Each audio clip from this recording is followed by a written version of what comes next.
Assalamualaikum warahmatullahi wabarakatuh.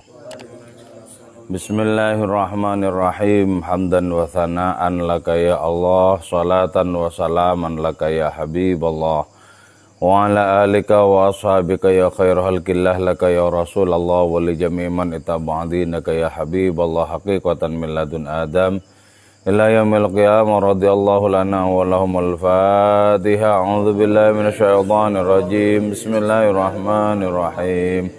Alhamdulillahi rabbil alamin arrahmanir rahim maliki yaumiddin. Iyyaka na'budu wa iyyaka nasta'in ihdinas siratal mustaqim. Siratal ladzina an'amta 'alaihim ghairil maghdubi 'alaihim waladdallin. Amin. لتقربنا إلى الله تعالى لمحبتنا إلى رسول الله صلى الله عليه وسلم لسلامتنا في الدين والدنيا والآخرة لقضاء ديوننا لقضاء حاجاتنا من حوائج الدنيا والآخرة لتيسير أرزاقنا حلالا طيبا مباركا كثيرا واسعا لصحة جسدنا وقلوبنا لشفاء أمراضنا ظاهرا باطنا لدفع البلايا والمحن والفتن والأمراض الأسقام لمنافعنا لمصالحنا لأهل بيتنا وأولادنا ذرياتنا وجوارنا وأصدقائنا جميع المسلمين المسلمات والمؤمنين المؤمنات الأحياء منهم والأموات ولأعز الإسلام والمسلمين بجودك يا الله بشفاعة نبيك يا الله ببركة أوليائك يا الله بأسرار الفاتحة. أعوذ بالله من الشيطان الرجيم. بسم الله الرحمن الرحيم. الحمد لله رب العالمين الرحمن الرحيم مالك يوم الدين. إياك نعبد وإياك نستعين اهدنا الصراط المستقيم صراط الذين أنعمت عليهم غير المغضوب عليهم ولا الضالين. آمين. أعوذ بالله من الشيطان الرجيم. بسم الله الرحمن الرحيم. تلك آيات الله نتلوها عليك بالحق wa innaka laminal mursalin. Allah. Tilka, adapun hal itu, al-madhkurat yang telah disebutkan, ayatullah ialah tanda-tanda keagungan Allah, adallatuh yang menunjukkan ala tauhidi dzatihi, atas keesaan zat Allah Ta'ala, wa ta'zimi sya'nihi, dan mengagungkan Allah Ta'ala itu sendiri. Nadlu, membaca kami kepada itu ayat alaik, atas engkau, ya akmalar rusul, wahai paling sempurnanya utusan, bil haqqi, dengan penuh kebenaran, al mutabiq, yang cocok, lil waqi, bagi kenyataan.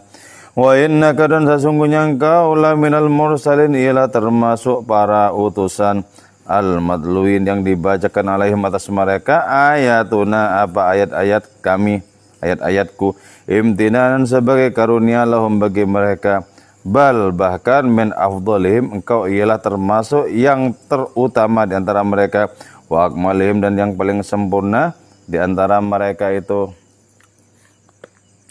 Jadi apa yang sudah dibacakan berkaitan dengan kisah Raja Talut, berkaitan dengan kisah Nabi Daud, berkaitan dengan adanya pertolongan Allah Ta'ala kepada mereka berdua, berkaitan dengan kekalahan Raja Jalut dan lain semacamnya, itu semua tak lain adalah tanda-tanda keagungan Allah, bukti dari keagungan hadiratnya itu.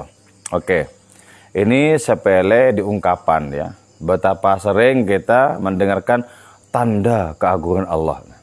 Persoalannya adalah ketika diperbincangkan tanda keagungan Allah Ta'ala itu, tidak secara otomatis kita kemudian tergetar gitu loh. Jadi kalah dengan adanya ungkapan klise, ungkapan yang bolak-balik disampaikan, tanda keagungan Allah, bergetar, agak bergetar. Nah, itu berarti ada yang tidak beres pada dimensi rohani kita. Mestinya ketika diperbincangkan tanda-tanda keagungannya itu, kita bergetar mestinya. Karena bagi orang yang hatinya bersih, kata-kata itu adalah kenyataan yang bisa direspon dengan getaran batin. Itulah tanda-tanda keagungan Allah. Jadi adanya kisah-kisah dalam Al-Quran itu dalam rangka menggugah rohani manusia. Dalam rangka menggugah. Saksikan keterlibatan Allah Ta'ala dalam kisah-kisah itu. Hingga akhirnya kita menjadi tergugah, menjadi tergetar karenanya. Jadi karena itu, yang perlu kita lakukan ketika kita membaca Quran atau mendengarkan ulasan Quran, mendengarkan kajian tafsir, yang perlu kita lakukan adalah apa? Bagaimana menjadikan hati kita serawan mungkin. Sehingga ketika mendengarkan tentang ayat-ayat Allah Ta'ala itu, baik ayat yang dibaca ini, maupun ayat yang berada di balik kisah-kisah yang ada dalam Al-Quran, mestinya adalah kita mengalami adanya ketergetaran itu. Itu menunjukkan bahwa hati kita memiliki kesiapan secara rohani untuk mendengarkan, untuk mengkaji. Jadi di sini disebutkan, itulah tanda-tanda keagungan Allah Ta'ala. Jadi, peristiwa tentang bagaimana Allah memilih Raja Talut. Peristiwa tentang bagaimana anak kecil waktu itu yang bernama Daud, sang penggembala kambing itu, diberi kemampuan untuk membunuh Jalut dengan hanya 3 butir batu misalnya. Nah, itu yang perlu kita baca di situ, bukan hanya perkara kisah, tapi bagaimana Allah Ta'ala memainkan orang-orang itu, memerankan orang-orang itu untuk sebuah peristiwa yang agung. Itu tanda kemahaan, tanda keagungan. Yang menunjukkan kepada apa? Menunjukkan kepada tauhidul zat. Jadi ya, kalau kita pernah mendengar ada tauhidus sifat, tauhidul af'al, tauhidul zat ya. Yang pertama tauhidul af'al. Tauhidul af'al itu adalah sebuah kenyataan rohani di mana seorang bisa menyaksikan bahwa seluruh tindakan itu, seluruh perbuatan itu Allah Ta'ala sumbernya. Seluruh tindakan. Dari mana datangnya kekuatan untuk bertindak kalau tidak dari hadiratnya? Itu tauhidul af'al. Tauhidul af'al. Nah, barang siapa orang sudah menyelami tauhidul af'al, maka orang ini pasti tawakal. Kenapa? Karena tahu bahwa sesungguhnya yang menentukan itu tak lain adalah hadiratnya. Yang menciptakan berbagai macam gerakan dan tindakan itu hadiratnya. Tak mungkin kehendak manusia dengan kekuatan yang dimiliki itu bisa merobohkan, mengalahkan af'alnya Allah. Bukankah af'alnya manusia merupakan cipratan kecil dari af'alnya Allah Ta'ala? Tidak mungkin. Terus, kalau orang sudah mengalami ma'rifatul af'al ya, maka Allah Ta'ala akan memberikan kepada orang itu jannatul af'al, yaitu surga di dalam berbuat. Jadi mengerjakan kebaikan itu enak. Mengerjakan kebaikan itu enak. Apa saja kebaikan, dari yang mulai yang paling sepele sampai paling besar, itu nikmat.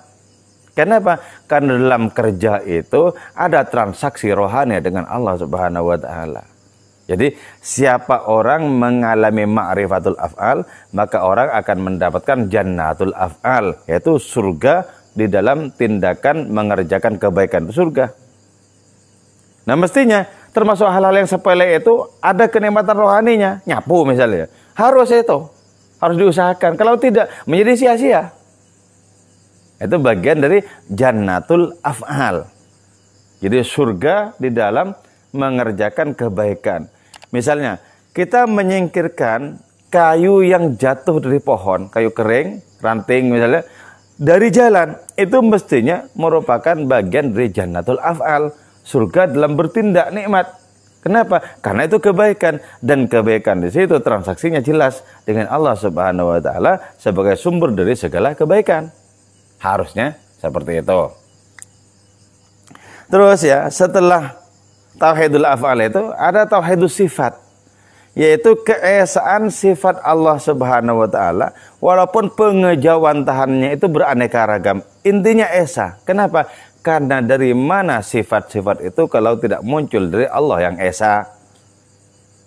Nah, sifat itu merupakan pengentalan dari af'al. Jadi kalau orang itu sudah senang mengerjakan kebaikan, maka senang mengerjakan kebaikan itu menjadi sifatnya.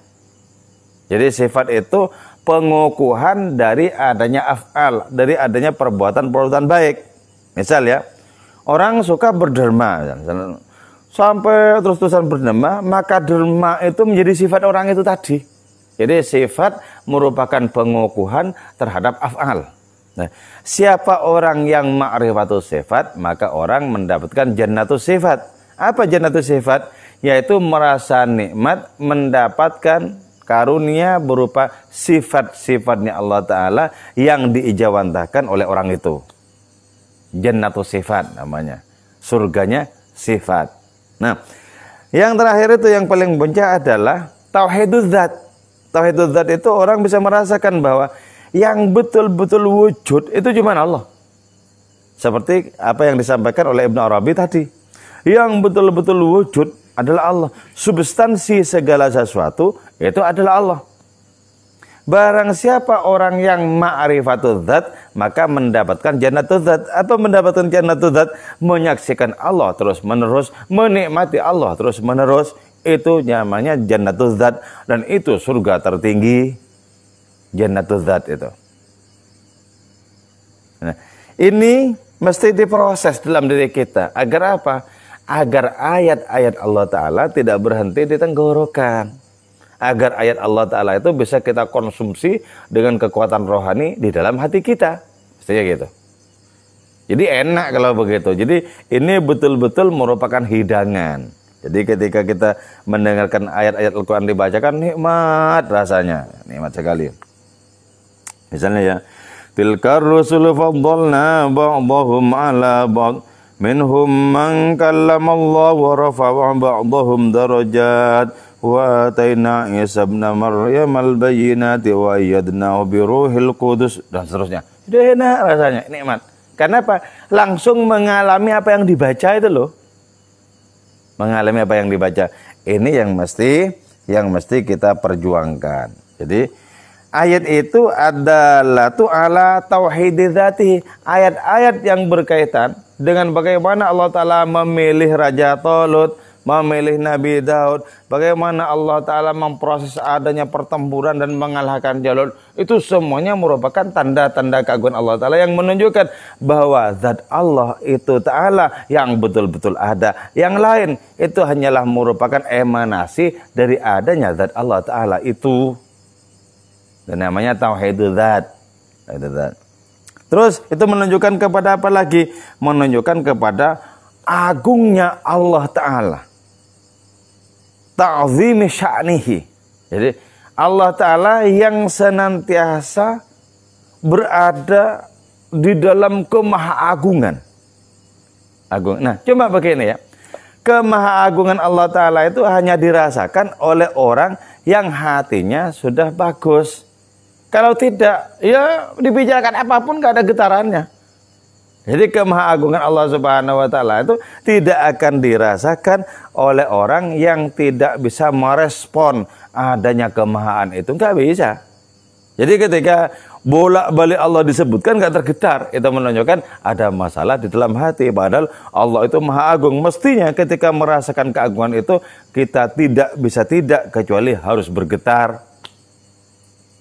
Makanya kalau menemukan diri kita, lah kok tidak ada getarannya, apa ini persoalannya? Nah, itu yang perlu kita kelola dengan riyadhah. Banyak-banyak berzikir, banyak-banyak merenung, menghindari dosa-dosa, banyak istighfar dan lain semacamnya itu loh.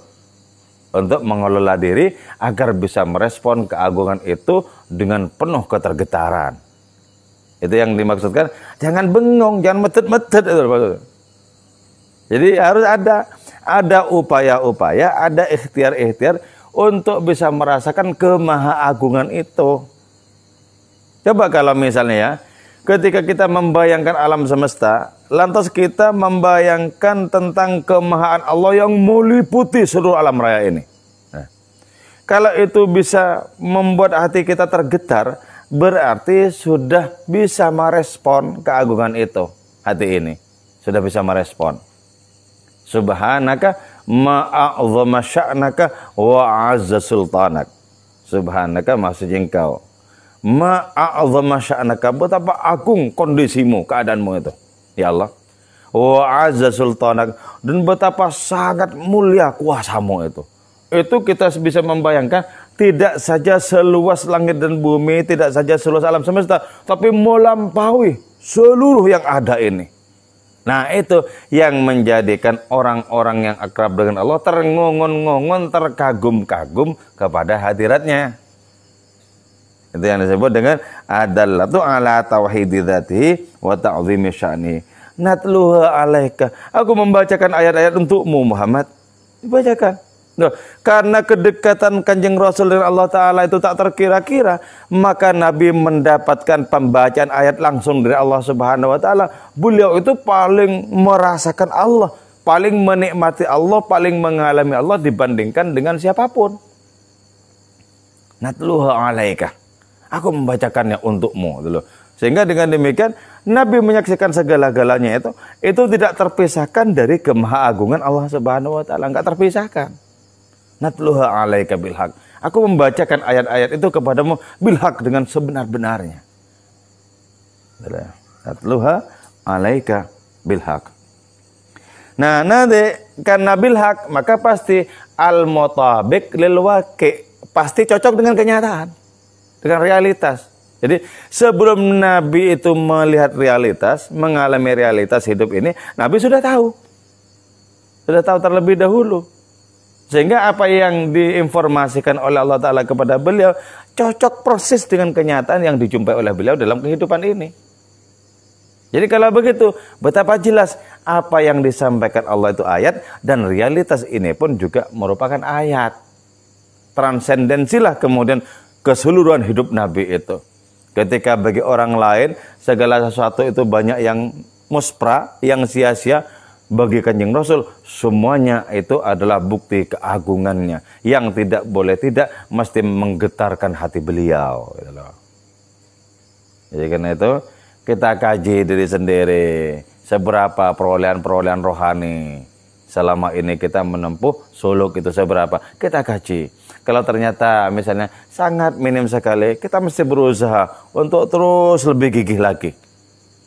Yang namanya riyadhah, yang namanya latihan rohani itu mesti terus-menerus diupayakan. Jangan diam, diupayakan terus. Jadi ada kegelisahan yang mesti kita munculkan. Gelisah. Kenapa? Karena nyaris tidak ada nilai tambah apa-apa, harus gelisah. Jangan cuma diam terus ya. Jadi nggak ada perolehan apa-apa, diam. Jangan. Kita harus gelisah. Gelisah. Agar apa? Agar kita melakukan perjalanan yang sungguh-sungguh. Tanpa adanya kegelisahan, tak mungkin orang memproses dirinya dengan sungguh-sungguh. Tak mungkin. Jadi harus ada.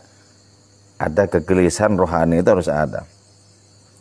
Wa innaka, dan sungguhnya engkau wahai Kanjeng Rasul, la minal mursalin, ia termasuk orang-orang yang diutus, termasuk para rasul. Yang kepada mereka dibacakan ayat-ayat Allah Ta'ala. Jadi Allah Ta'ala itu ya, menyodorkan diri dengan berbagai macam perbuatan untuk dibaca. Itu loh Muhammad, itu loh dibaca. Bagaimana aku menskenario Talut itu. Bagaimana aku menjadikan Daud itu sebagai salah satu tentaranya. Bagaimana Daud itu nanti kemudian bisa membunuh Jalut. Bagaimana kebenaran bisa ditegakkan. Bagaimana kerajaan di Bani Israel itu yang semula terpecah belah menjadi satu. Itu loh baca. Halo.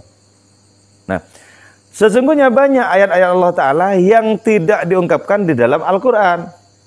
Artinya apa? Kalau kita melakukan analogi, mestinya kita bisa mendengarkan batin ini. Itu lo baca. Kondisi masyarakatmu itu baca. Kondisi alam sekitarmu itu baca. Pergantian siang dan malam itu baca. Baca juga bagaimana kau merasakan lapar, lalu aku kenyangkan. Baca coba. Ya, maksudnya. Jadi semua yang ada ini menantang kita untuk kita jelajahi dengan pembacaan spiritual. Menantang kita sebenarnya. Jadi jangan diam. Lakukan adanya pencarian demi pencarian untuk semakin merasakan kemahaan itu. Kemahaan Allah Ta'ala ada pada segala sesuatu. Ada pada segala sesuatu. Karena itu usahakan diri kita itu bisa merespon. Sehingga pada segala sesuatu, bahkan yang paling sepele, hati kita merasakan adanya ketergetaran itu. Jadi itu ya. Jadi perkara rasa ini terutama. Perkara rasa. Makanya bikin diri kita itu betul-betul bersungguh-sungguh. Jangan lupa kita berlomba dengan umur. Diusahakan sebelum jatah umur habis kita sudah merasakan dan menikmati kemahan Allah Ta'ala. Usahakan begitu.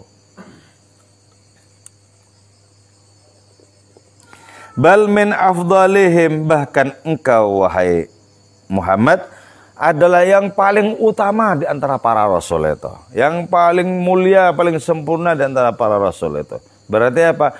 Berarti Kanjeng Nabi itu merupakan pucuk tertinggi dari pendakian dan derajat spiritual. Tertinggi. Nah, mestinya kita memiliki kebanggaan loh ya. Karena kita menjadi umatnya. Ketika Allah Ta'ala memberikan kepada kita Nabi terbaik, berarti menunjukkan bahwa kita ini umat terbaik. Umat terbaik. Ya, karena itu ya, di zamannya